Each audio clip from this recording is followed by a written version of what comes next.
Good morning बच्चों। आज आपकी साइंस की क्लास 10th के वर्कशीट नंबर 58 और डेट है 20 नवंबर। अभी तक हमने गोलीय दर्पण, परावर्तन, दर्पण सूत्र, अपवर्तन के बारे में जाना। आज हम जानेंगे गोलीय लेंस के बारे में। गोलीय लेंस। अब गोलीय लेंस की परिभाषा देख लेते हैं पहले। दो तलों से घिरा हुआ कोई पारदर्शी माध्यम जिसका एक या दोनों तल गोलीय होते हैं उसे हम गोलीय लेंस कहते हैं।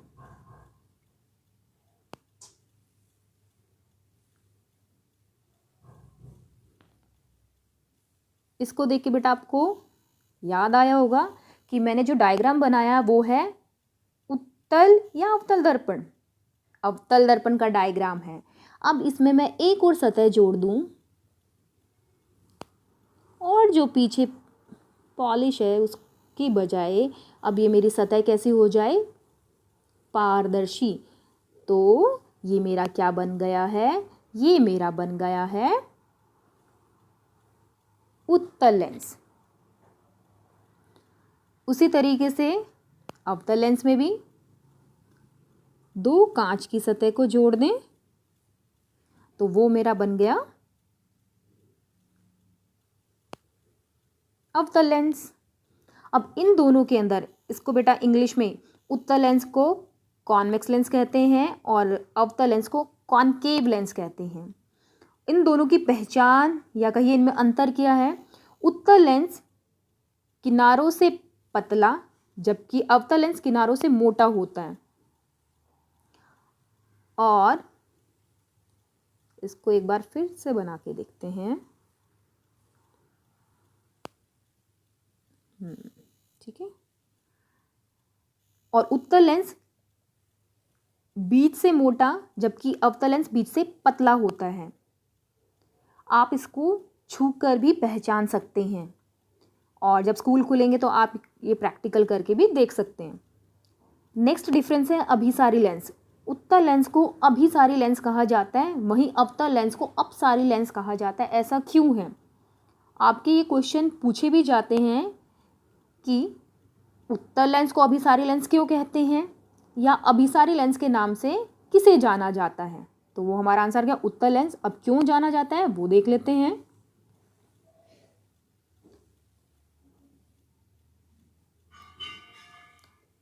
ये है हमारा उत्तल लेंस।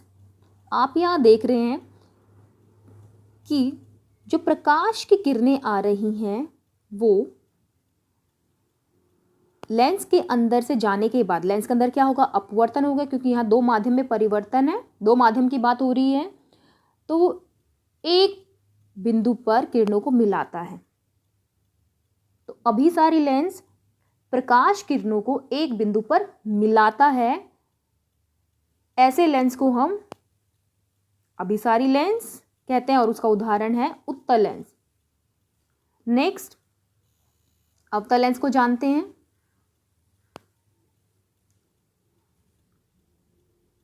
अवतल लेंस में ये समांतर जो प्रकाश की किरणें आ रही हैं, आप देख रहे हैं ये एक पॉइंट पे मिल नहीं रही, क्या हो रही, फैल रही हैं।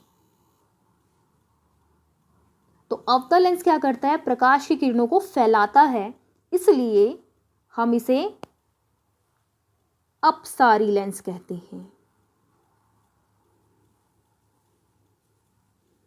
तो आपको दोनों का अंतर पता चल गया।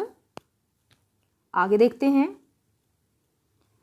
अब हमें उत्तल तथा अवतल लेंस के द्वारा किरण आरेख बनाने के नियम देखने हैं और सबसे पहले जानते हैं उनके बीच के पॉइंट। जिस तरीके से हमारा उत्तल और अवतल दर्पण में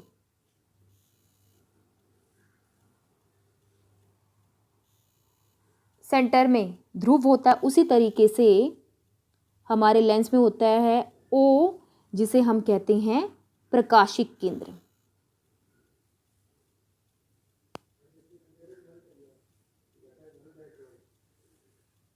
प्रकाशिक केंद्र। डायग्राम में देखिए आप, यहाँ पे O लिखा हुआ है और इसकी 2 सतह हैं कांच की, तो सेंटर में हमारा हो गया O प्रकाशिक केंद्र,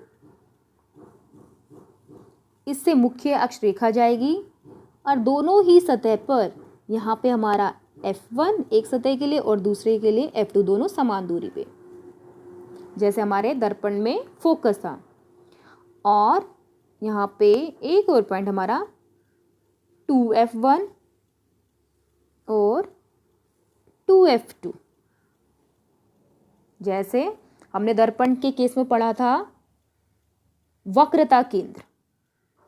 बस यहाँ पे 2 सतह हैं हमारी, तो इनके नाम में परिवर्तन है, लेकिन उसको रिलेट करें आप अवतल दर्पण में या उत्तल दर्पण में जो पॉइंट्स आपने पढ़े थे, O आपका प्रकाशिक केंद्र, F1 फोकस दूरी और 2F1 हमारा किसके बराबर होगा, वक्रता केंद्र के बराबर। अब नियम पे चलते हैं। पहला नियम क्या कहता है, मुख्य अक्ष के समांतर आने वाली प्रकाश किरण उत्तल लेंस से अपवर्तन के बाद लेंस के दूसरी ओर फोकस से जाती है तथा विपरीतता से, विपरीतता मतलब विपरीत दिशा में, समझते हैं इसको।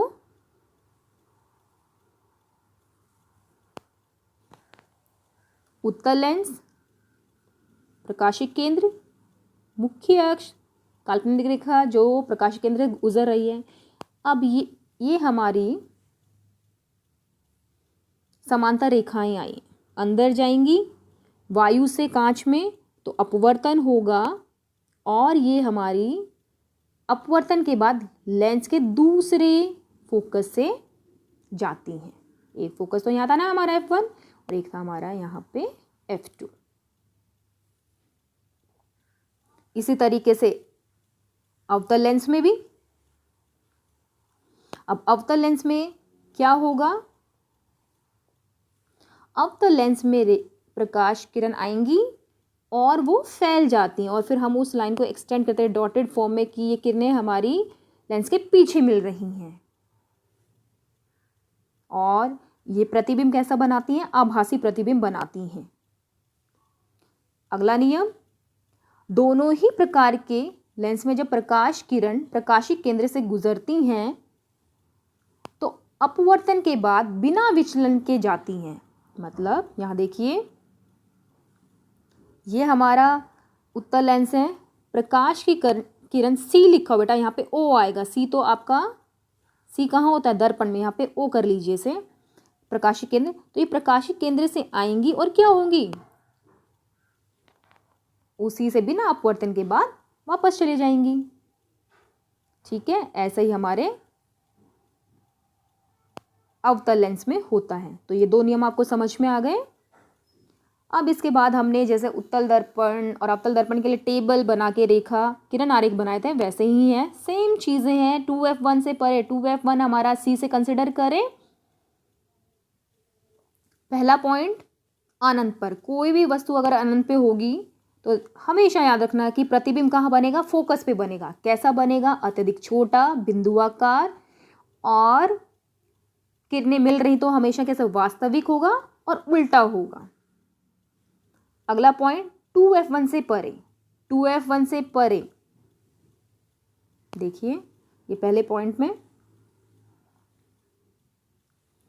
किरणें आई, F2 पे मिली हैं और यहाँ पे बिल्कुल डॉटेड छोटी सी हमारी ऑब्जेक्ट बनी है, सॉरी इमेज बनी है।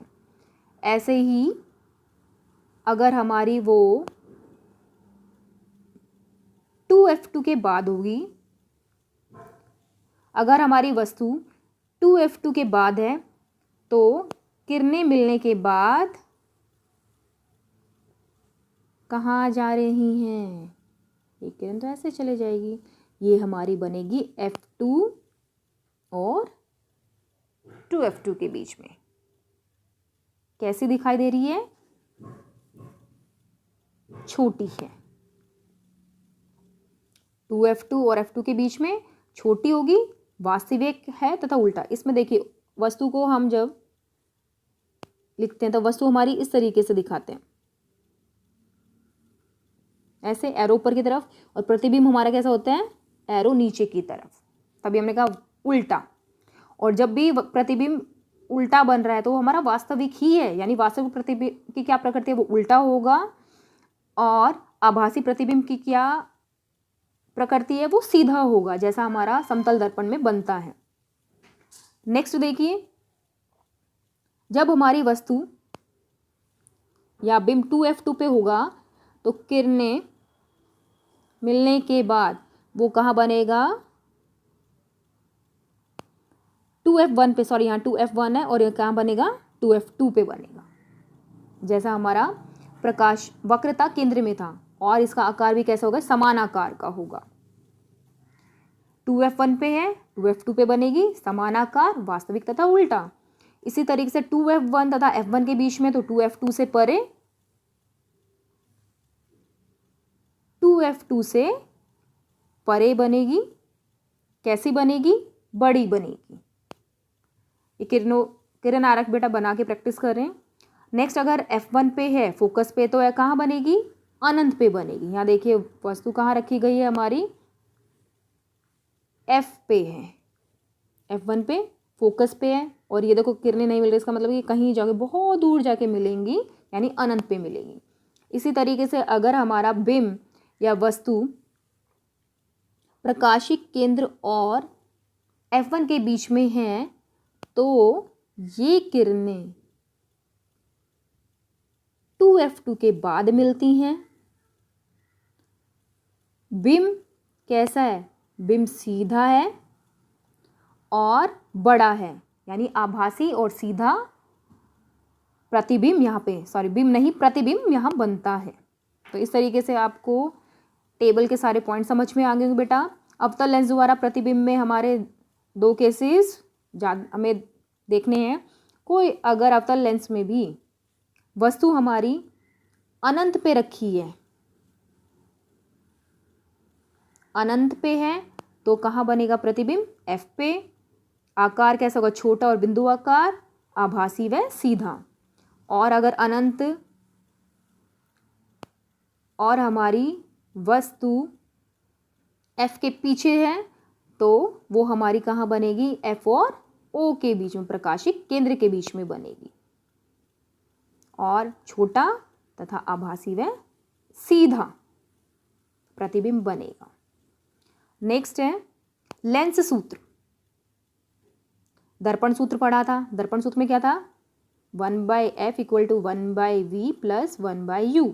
लेंस सूत्र में याद करने का अगर तरीका है, लेंस माने l माने लेस कर दो, कम कर दो, तो यहाँ में क्या करना है, f/v, सारी चीज़ें सेम है लेकिन ये साइन देखो माइनस हो गया, तो ये हमारा लेंस सूत्र है, जहाँ पे u वस्तु की दूरी, v प्रतिबिंब की दूरी और f है फोकस दूरी।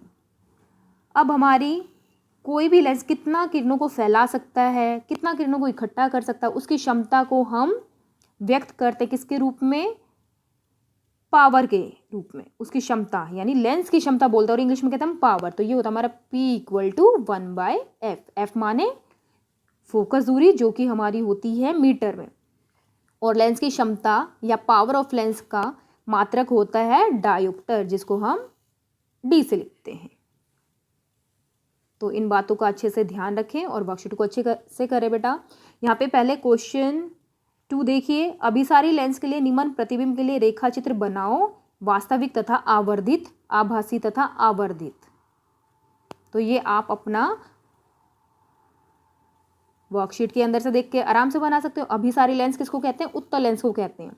वास्तविक तथा आवर्धित, वास्तविक और आवर्धित कहाँ बन रहा है, देखिए वास्तविक भी है और आवर्धित भी है। तो ये हमारा है जब हम वस्तु को 2f1 तथा f1 के बीच में रखते हैं। तो ये आप किरण आरेख बनाएं यहाँ पे, क्वेश्चन 2 का ए पार्ट। नेक्स्ट क्या कहा है, आभासी तथा आवर्धित। आभासी, अब आभासी भी है आवर्धित, तो ये कब होगा, जब हम वस्तु को f1 तथा o के बीच में रखें। तो ये क्वेश्चन 2 का बी पार्ट है, और क्वेश्चन 1 मैं आपको नेक्स्ट वीडियो में समझाती हूँ।